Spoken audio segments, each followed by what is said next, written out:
Rate नीचे कब कब आता है, ख़रीदारी कब कब करनी चाहिए, बेचना कब चाहिए। और मैंने जो जिन लोगों को प्रोवाइड किए बर्ड्स, उन्होंने एक्सपोर्ट कर दिए थे, ये बात बिल्कुल सच है। Basically they were exporters, they are exporters. तो तमाम बातों को डिस्कस करेंगे ताकि बजीज़ का जो रेनबो बजीज़ हैं इनके मुतल्लिक पता चल सके कि कब रेट गिरने वाला है, कब बढ़ने वाला है, कब एक्सपोर्ट खुलने वाली है। ये सब चीज़ें आपको पता होंगी तो आपको ख़रीदते वक्त आसानी हो जाएगी, आपको बेचते वक्त आसानी हो जाएगी, आपको बर्ड को ब्रीड करवाते वक्त आसानी हो जाएगी। तमाम बातें गौर से सुननी है और ये वीडियो एंड तक देखनी है। So hi guys, you are watching my channel Ehsan pets. अस्सलाम वालेकुम। मैं हूं एहसन ज़फ़र, कराची पाकिस्तान से। कॉकटेल मेरी पहली मोहब्बत। लेकिन आज हम बात कर रहे हैं रेनबो बजीज़ के बारे में। पहले बात कर लेते हैं रेट गिरेगा कि नहीं गिरेगा। देखिए, रेट हर चीज़ का गिरता है। इवन के कोई भी चीज़ हो इस दुनिया में, तकरीबन तकरीबन रेट हर चीज़ का गिरता है। बहुत कम चीज़ें होती हैं जिनका बहुत कम गिरता है या नहीं गिरता। जितनी भी चीज़ें आप देख रहे हैं, लाइव स्टॉक हो गया या मटेरियल्स हो गए, मटेरियल्स का तो खैर बहुत तेज़ी से गिरता है। बाकी जो खाने वाले आइटम है उनका रेट इतना तेज़ी से नहीं गिरता जितना लग्जूरियस लिविंग थिंग्स का गिरता है। अब जैसे बर्ड्स हैं, ये लग्जूरियस लिविंग थिंग्स हैं। लग्जूरियस से मुराद ये कि ये हमें खाने के लिए काम तो नहीं आएंगे ना, लेकिन हम फिर भी ले रहे हैं। क्यों? क्योंकि शौक के लिए। और ये शौक जो होता है ना, वो लग्जूरियस आइटम कहलाता है। आपका जो शौक होता है ना, ये लग्जूरियस फैसिलिटी होती है। क्योंकि ये, अगर आप हिस्ट्री में जाएँ ना, बर्ड्स ब्रीडिंग की हिस्ट्री में या बर्ड्स कीपिंग की हिस्ट्री में जाएँ या हॉबी की हिस्ट्री में जाएँ, तो पता चलेगा कि जो शाही लोग थे ना, शाही ख़ानदान जो थे, जिनका शाहाना लाइफ़स्टाइल था, वो लोग परिंदे और जानवर रखा करते थे। शेर, बकरियाँ, भेड़, घोड़े और परिंदे, कबूतर, ये सब शाही घरानों की जो है ना, वो रस्म रिवाज थी इनको रखना। तो जो लग्जूरियस फैसिलिटी है उसका रेट काफ़ी तेज़ी से नीचे गिरता है, अमूमन देखा गया है। और अच्छा, ये ना बात को एक्सेप्ट करना बड़ा मुश्किल होता है। उसकी वजह मैं आपको बताता हूँ। देखें, कोई कॉकटेल का शौकीन होगा ना, उसको अगर आप बोले ना कि कॉकटेल का रेट कब गिरेगा, तो वो एकदम से ना छटपटा जाएगा। नहीं नहीं, वो क्यों गिरेगा, वो तो अभी ऊपर जाएगा। अच्छा, अब वो हो सकता है अपनी जगह ठीक कह रहा हो, सही भी कह रहा हो, लेकिन हम लोग ना एक्सेप्ट नहीं करते किसी चीज़ को कि मतलब जो चीज़ हमें पसंद है ना, हम उसके बारे में यही सोचना चाहेंगे कि उसका रेट ऊपर ही जाए, नीचे ना जाए। वो एक अपनी जगह ठीक होती है मेंटालिटी, बट मार्केट जो है वो अपने तरीके से बिहेव करती है। आप मार्केट को थोड़ी रोक सकते हैं। मार्केट में एक आदमी खड़ा हुआ है, वो कम पैसों में बेच रहा है वही आइटम जो आपके घर पे पड़ा हुआ है, आप महंगे पैसों में बेचना चाह रहे हैं। तो अब आप क्या मारोगे क्या जाके उसको? एक बात है ना, सोचने वाली बात है। आप उससे झगड़ा करोगे क्या कि भाई तू इतना सस्ता क्यों बेच रहा है, तेरी वजह से मेरा माल भी सस्ता हो जाएगा? तो ऐसा नहीं होता। मार्केट अपने तौर पे चलती है, अपने तरीके से चलती है। अच्छा, पहली बात ये कि मिथ है सबसे बड़ी कि बर्ड का रेट नीचे गिर जाएगा तो मार्केट नीचे आ जाएगी, ऐसा हो जाएगा, वैसा हो जाएगा। ऐसा कुछ भी नहीं होगा। किसी भी बर्ड का जब रेट नीचे आता है ना, तो ये एक खुशाइन बात होती है। उसकी वजह ये होती है कि जब रेट नीचे आएगा तो वो लोग जो पहले परचेज़ नहीं कर पा रहे थे, वो अब परचेज़ करेंगे। तो इसका डायरेक्टली मतलब ये होता है कि नंबर ऑफ सेल्स बढ़ जाएगी। जब रेट नीचे हो जाएगा थोड़ा-सा, तो नंबर ऑफ सेल्स बढ़ जाएगी। अच्छा, क्या रेनबो बजीज़ का रेट गिरेगा कि नहीं गिरेगा?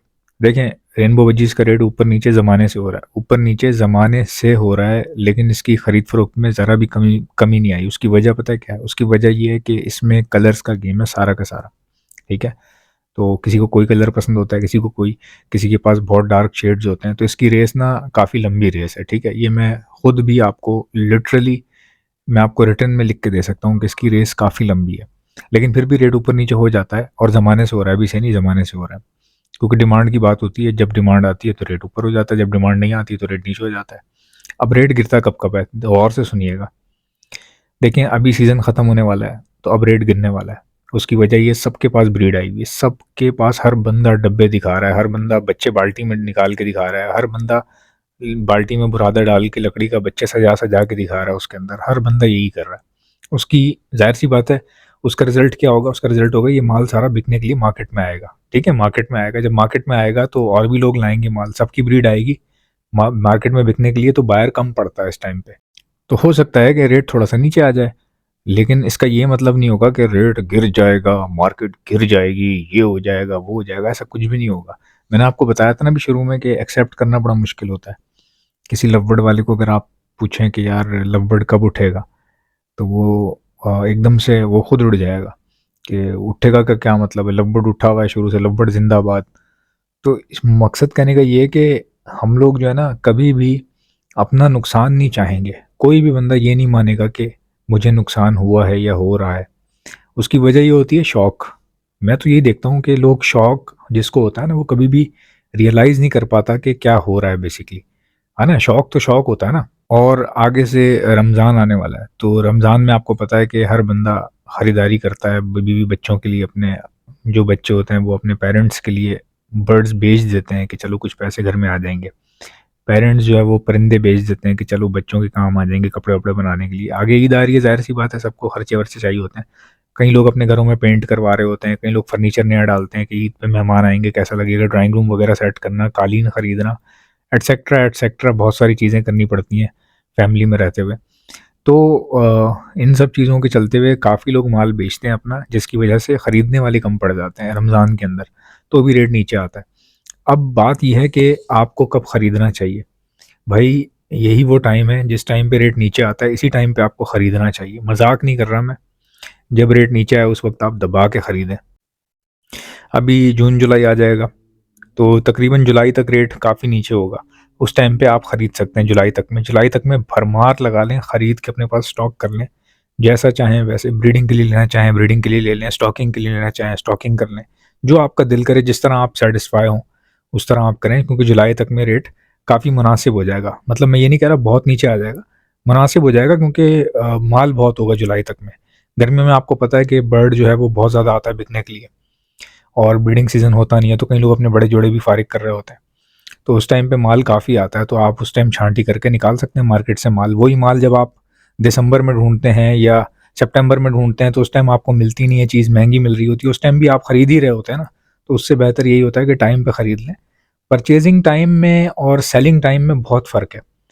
देखें, सितंबर के बाद ना बेचना शुरू कर दिया करें।